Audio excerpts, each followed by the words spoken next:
Assalamualaikum warahmatullahi wabarakatuh.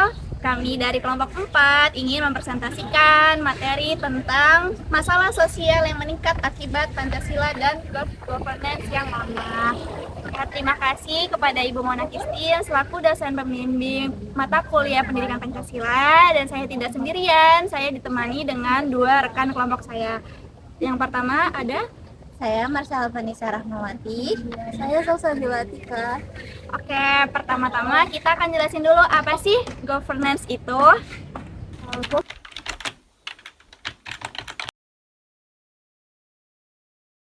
Good governance itu adalah tata kelola pemerintah yang baik, di mana pemerintah itu bekerja secara bersih, terbuka, adil, dan bertanggung jawab.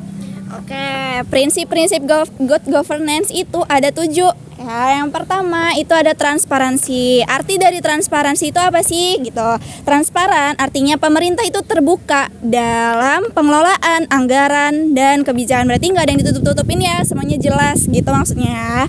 Nah, yang kedua ada akuntabilitas. Akuntabilitas itu apa? Akuntabilitas itu kan artinya bertanggung jawab ya. Artinya pejabat-pejabat yang bekerja untuk Indonesia itu baiknya haruslah bertanggung jawab dalam mengerjakan tugasnya.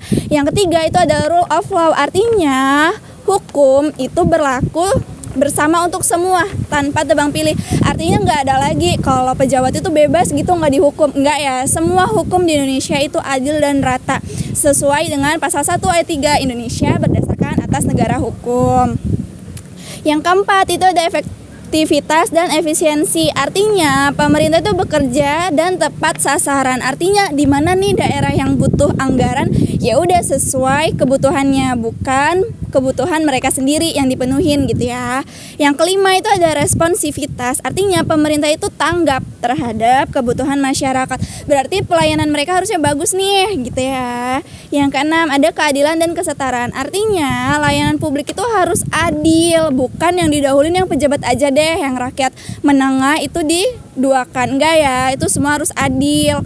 Nah, yang nomor 7 ada partisipasi publik. Artinya masyarakat itu harus terlibat dalam pengawasan dan pengambilan keputusan.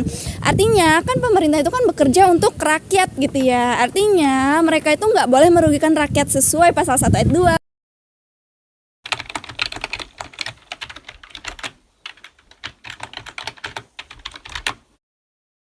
Oke, bagian kedua kita bahas apa sih masalah yang timbul kalau Pancasila dan good governance itu melemah.